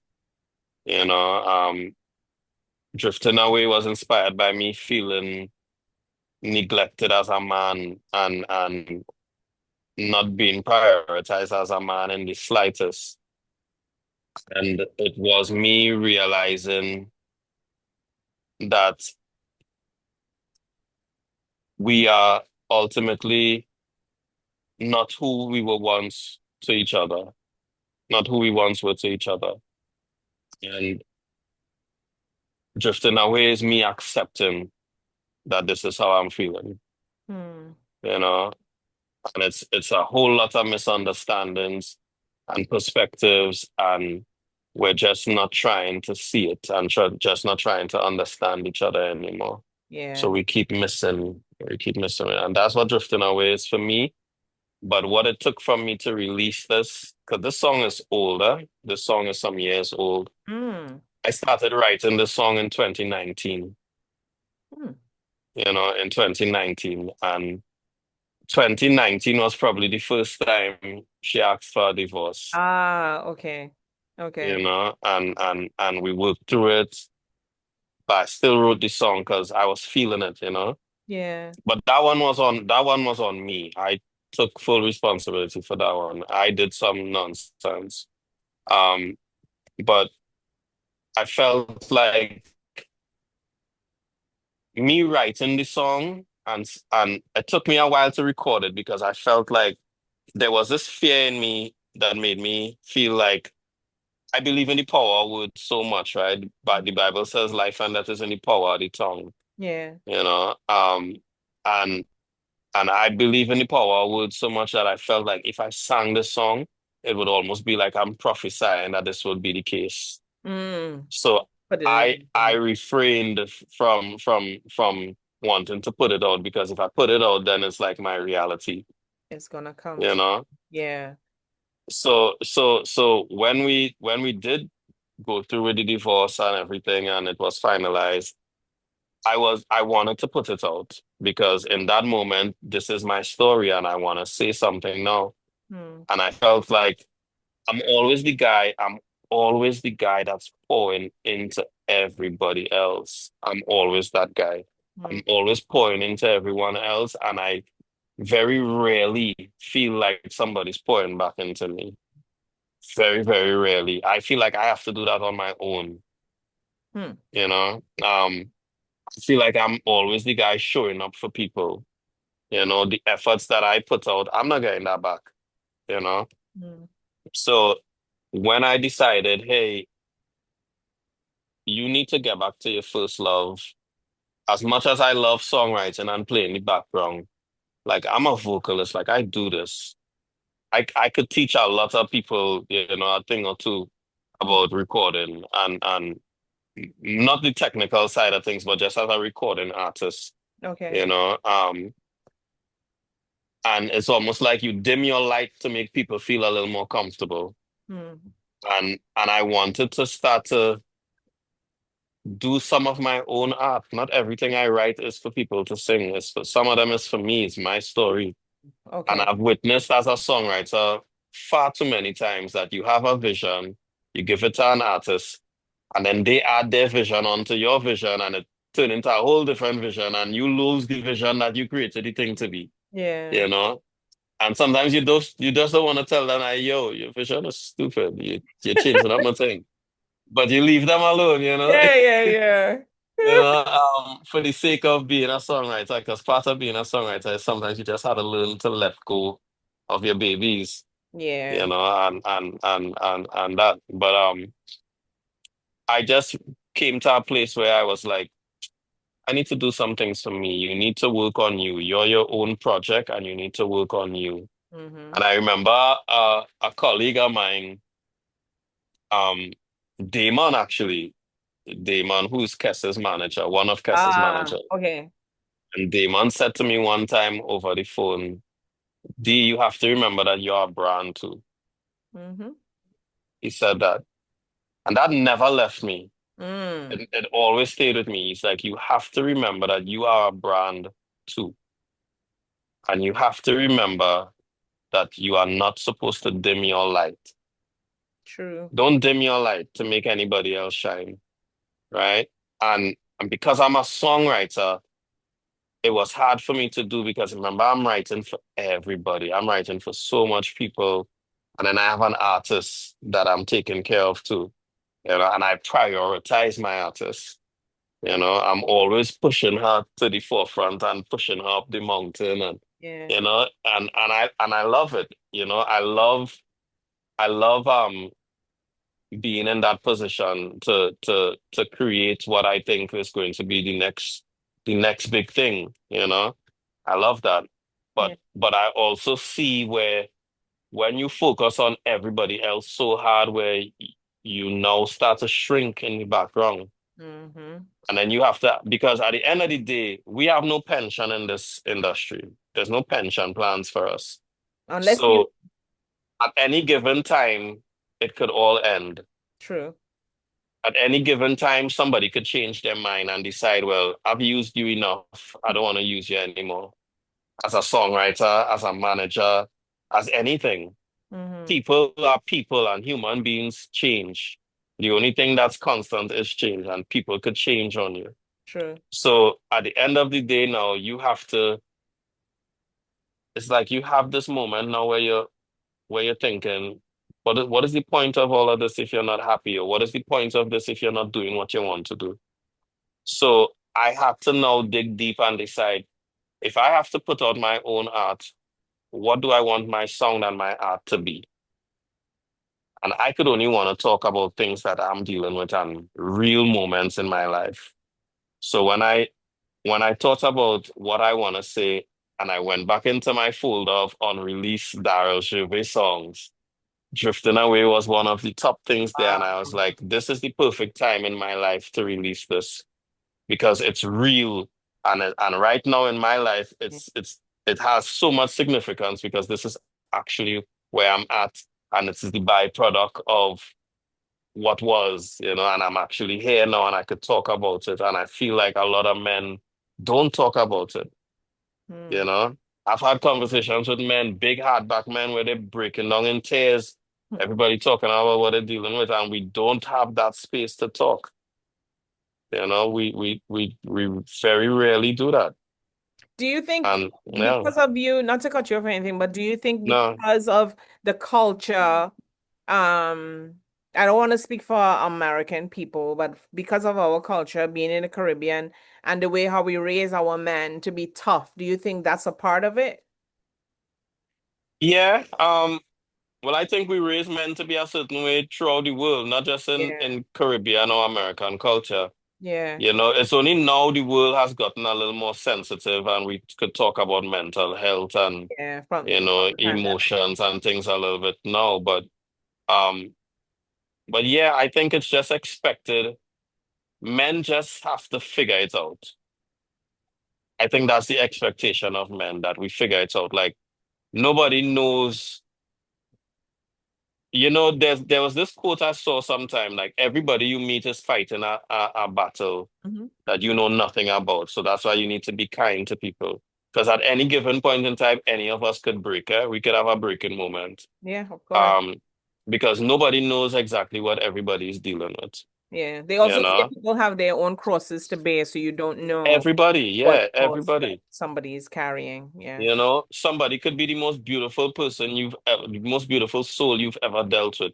And Hmm. then next week you see them beating somebody in the middle of the road. Hmm. And it could just simply be that they had their breaking That was moment their and breaking they couldn't point. take it anymore. Yep. They couldn't take it anymore. Yep. You know, sometimes when men come from work or going out or whatever, and they just sit in the car for a little moment, Hmm. you know, that is be all us resetting right there because you don't know what kind of day we had, and sometimes we walk in the house and then is you arguing with us for nonsense. I know. like, Men could like, be a like, little tricky sometimes. Yeah. yeah, yeah, yeah. Like sometimes we need the silence, Mm. and I'm not saying our way is the right way all the time, but there's balance and there's a lot of meeting on the half that I think needs to be had between men and women because especially in today's culture, there's a lot of blame games. Hmm. And you see it on social media a lot. There are set of women just trashing men. And oh my God, the feminist movement, the toxic feminist movement. My God, it's I don't know now. Those are hurt people. Yeah, it's a lot of hurt people. It's a Yeah. lot of hurt Yeah. people. It's a lot of hurt people. It's But hurt you see, when you from give a a lot hurt of hurt people place. platforms, it makes it worse because then it's like the blind leading the blind, True. you know? Yeah. They trying a thing, I should say. Yeah, yeah, everybody is. Yeah. But there's so much of healing that needs to be had. And I think on all sides, like me personally, Mm. yeah, I am I healed? I don't know. I don't think so. I think I still have some healing to do. You do I because think now yeah, it's traumatic. It's yeah, like yeah, you said, yeah, it's traumatic going through a divorce. It's traumatic yeah, losing a hell yeah. loved one. It's traumatic when somebody dies. So anything of the sort is going to, it's Hmm. gonna hurt. You know what it is? You know what it is? Divorce for me is like this. It's like a death. It's like you're mourning the death of something, Hmm. but the person isn't dead. The thing is dead. Yeah. The The divorce love. is the marriage is dead. But Hmm. it's like you're mourning this death, but you still see the person or the person still existing there. But it's like is that change, that new way of living now is it's hard. It's hard. I remember a colleague of mine, one of my good colleagues that I write for, Mm. and I remember he told me one of the hardest things is the waves of loneliness you're Mm. gonna have to deal with because he had to deal with it. Yeah. And I don't know, when he shared that with me, it's almost like I was anticipating the waves of loneliness. And I ain't gonna lie to tell you, like when those waves of loneliness hit me, it'd be real, real hard. You Mm. know, like I'll be honest with you, like there's moments where you break down as a man, like and I'm just crying. I felt like the divorce broke me. You know, I felt like you broke something in me, and with all the aftermath of the divorce, like all the fighting and the bickering, and now we in court and this and that, it's like Yeah. it broke me. It broke me to the point where there's moments where there's like this valve that is opened inside of me that I can't shut off sometimes, and you just find yourself in moments just crying, Hmm. and I don't cry like that. But it happens, and I'm laughing about it now, but it's a real thing. And I think I'm speaking for a lot of men who not saying it. And I don't care. I don't care who watch me any type of way. Somebody could probably call my artist and be like, your manager, like he going through some. I don't care. I don't Yeah. care. But it's like, but yeah, but nah, it's a difficult thing to deal with. Some people rejoice in their divorce. Um, Maybe but that's their mechanism in yeah, saying, that's listen, it's I just don't care, you yeah, can do whatever you do. But behind the scenes, it's a different story, unless they yeah. really don't care, you Yeah, know? when you're in it for really, really wanting it to work, you Mhm. see it differently. Yeah. Everybody look at marriage a different way. For some people, marriage was completely transactional for them. Yeah. And if you're not grounded in any kind of higher power or anything like that, marriage it doesn't mean the same thing for you. You know, True. my examples of a marriage was my grandparents, and they were the first examples for me. Hmm. And they made it work, and they loved each other even on their dying bed, their deathbed. They were, So that's why still very much in love, you so know. that's why I think they say your background makes a difference in how you feel and how you think, because Yeah. you're gonna say that it's failed because of what you've seen and what you know? Yeah, I think it was easier for my ex-wife than it was for me Hmm. because nothing she grew up around was a successful marriage. Oh, Like okay. everybody in her family is like single or divorced. Hmm. None of the women have successful marriages in her. So maybe I don't want to curse a whole family, a whole Yeah, bloodline, but yeah. but it's observations that you cannot take for granted. When you're not used to It's something, yeah, it's not ready culture, for it. Yeah. like yeah. So I made those observations long time. Like there's no I don't know anybody on her side of the family that's in a happy marriage, working things out, and there's a lot of single women, a lot of single men.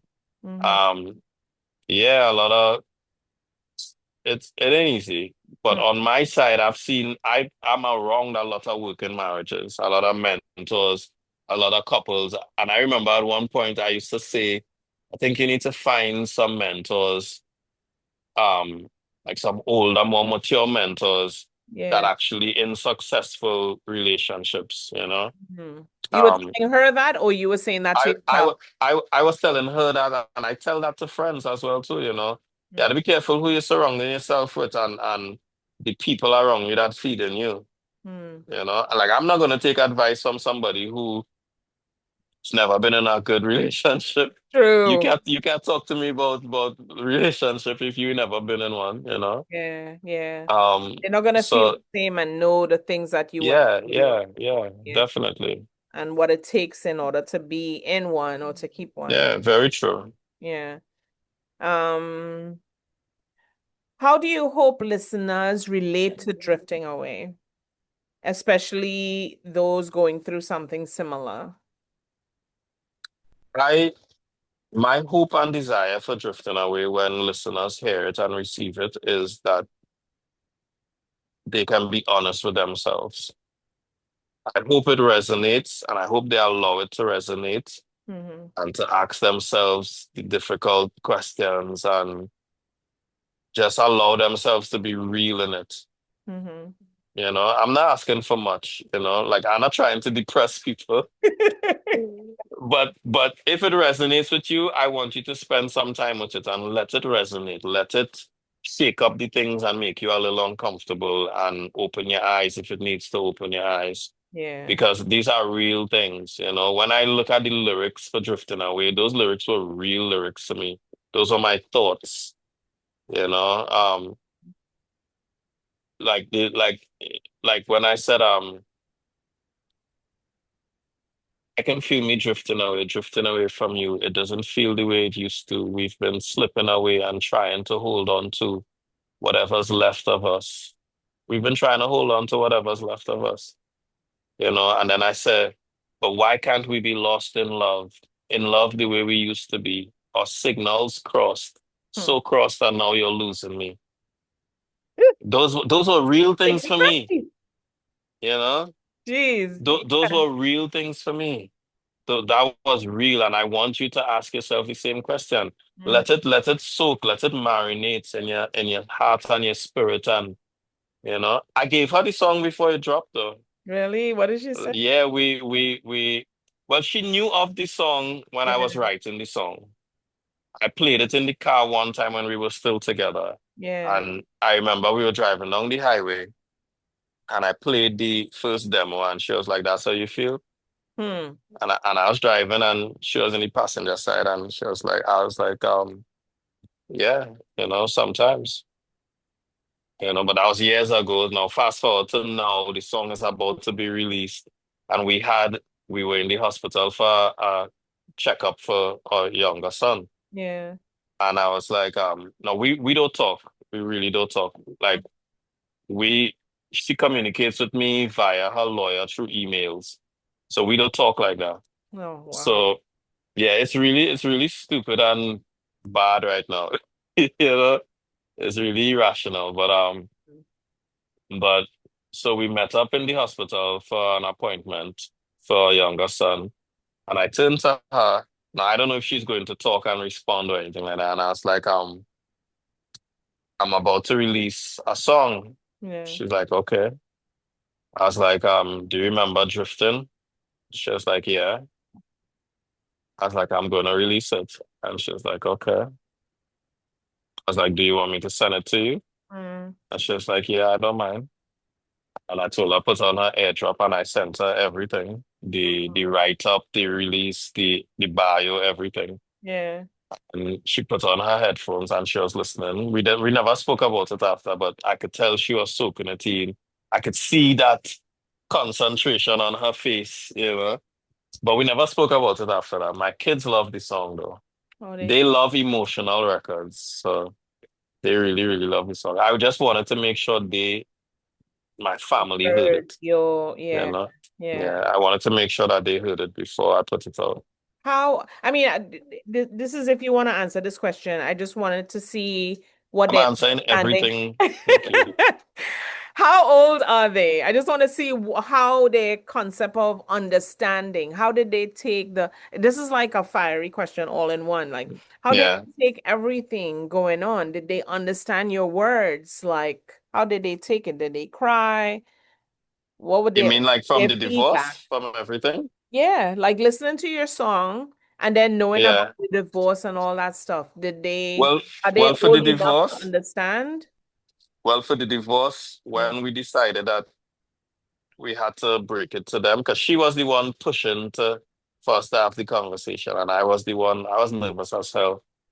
But I guess for her, she wanted to get it over and done with, Yeah. and for us to sit and talk to the kids. Okay. And I remember when we sat and talked to them, like it was more me with the kids, and she was like on the next side of the room, face serious, looking mean, and me and the kids are in full tears in a hug Wow. up, we hugged up and just crying. And she's just there sitting on the next side of the living room. Hmm. And I was like, yo, why does it feel like you have the emotional intelligence of a rock? You know, why does it feel like that? Like she has no emotion. I mean, I'm not saying she doesn't. She Yeah, does. it's just a thought. Yeah, It's like what you were yeah, feeling then. Yeah. she does. But yeah. Fast forward to now, I think my kids aren't stupid. Like they see and they understand what's going on, you know. Hmm. Um, and they're in the middle of it, and I hate that they're in the middle of things, you know, because we're not getting along at all.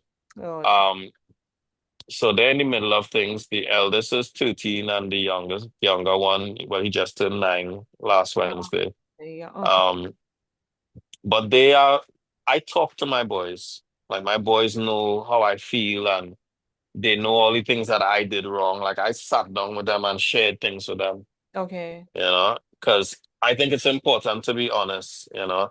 I don't want to have to wait till they're grown up and then they find out things and then, you know. So like I want to share stuff with them. Um, but they love the song and they know the song was from a real place, you Oh, know.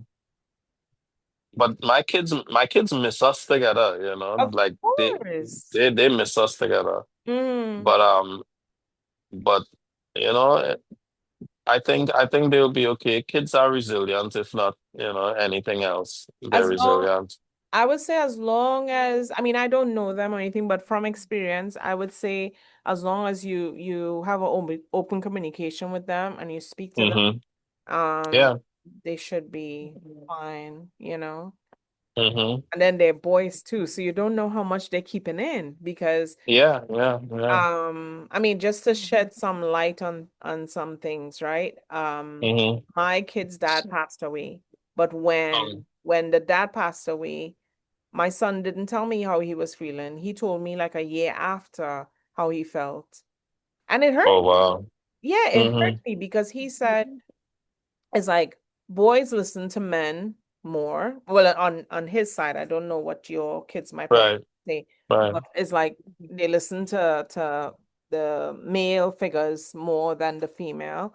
And he was close with his dad, you know? Mm. Mm-hmm. When he came out and told me that, I was just shocked the amount of things that he kept in, you know, and he's not a big talker. That's the next thing. My eldest is only talker. My youngest is very sensitive and he'll talk and share Yeah. stuff and he'll share his thoughts. The older one, not so much. Wouldn't, yeah. Yeah. So I just let him talk, and the more he talked, there's so many things that I found out, and I didn't realize how he just opened up the light to let me know this is how a man really, a young individual thinks. Mm-hmm. Yeah, you know. Wow. Yeah, it was a tough moment for me. It was a real eye opener, you know. Mm. I Yeah. get it. Yeah. So we're gonna take a quick break. I want you guys to listen to the song. It's a very nice song. Darryl, tell them where they can find the song, where they need to go. Well, Drifting Away it's on all streaming platforms. It's available everywhere. But I really want Drifting Away is a mood, right, guys? It's a mood. You can't just throw it on after you just do your workout and your soca playlist and all of that. It has its own space. It's a ballad, you Mhm. know, very cinematic, soulful, and pure in emotion. And you really have to be in a certain mind frame to just let it soak and resonate with you. All right. So this is So, Drifting Away. so I usually ask my artists to do an acapella. Do you mind doing an acapella, or do you prefer that they, even if you want Nah, I to could do it? something. All right. I Okay. could do something. Hmm. I'm a little cool, but I should be fine. Okay. So it starts. She said, "Don't leave. Now's not time for walking out. Maybe we can talk it out. This can't be the end. Lately, it feels like I can't take no more. What's the point in holding on for? And I know it's a lot. I know we got problems, yeah. But I can't help but think where we'd be without them. You see, I can't say that the love is gone, but lately we don't love no more. So we gotta do what we gotta, yeah. See, maybe we're just going through a phase, yeah. Or maybe all we really need is space, yeah. It kind of feels like we're in different places. And I hate how I've been feeling. I can feel me drifting away from you. It don't feel the way it used to. We've been slipping away, trying to hold on to whatever's left of us. And why can't we be lost in love, the way we used to be? Our signals crossed, so crossed, and now you're losing me. I'm drifting away from you. And I know you feel it too. Yeah. You guys go copy it, go stream it, download it. Playing Drifting Away right now. We'll be right back. Table Talk Show with Nikki G and Yes, sir. It's not easy, babe, 'cause we've been going round and round in circles, and I don't wanna hurt you no more, baby. We had a hell of a ride, yeah, you and we tried. See, maybe we're just going through a phase, baby. Or maybe all we really need is space, yeah. It kind of feels like we're in different places. And I hate how I've been feeling. I can feel me drifting away from you. It don't feel the way it used to. We've been slipping away, trying to hold on to whatever's left of us. And why can't we be lost in love, the way we used to be? Our signals crossed, so crossed, and now you're losing me. I'm drifting away from you. And I know you feel it too.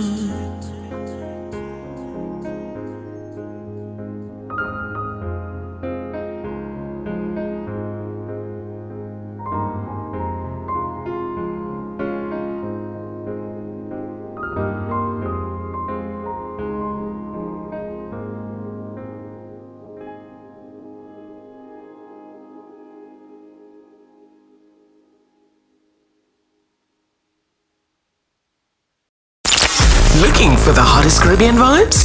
Tune in to Island Vibe Philly Caribbean Station. Non-stop compa.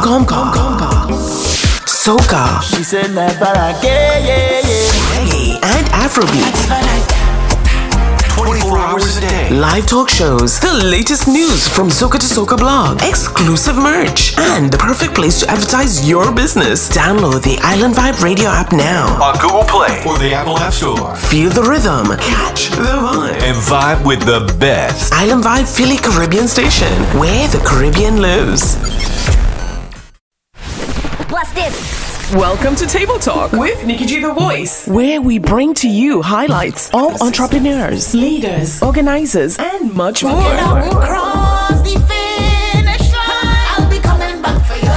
A broad spectrum of professionals, including chefs, artists, designers, musicians, and much more. Our show is a new brand of talk shows where we educate, bring transparency, and last but not least, fun. Table Talk.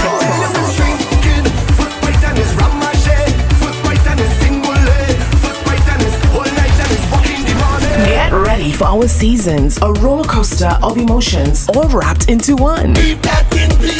Caribbean style. We'll cover our Caribbean roots as well, so keep it locked. Welcome to Table Talk. Follow us on Instagram, YouTube, and iTunes.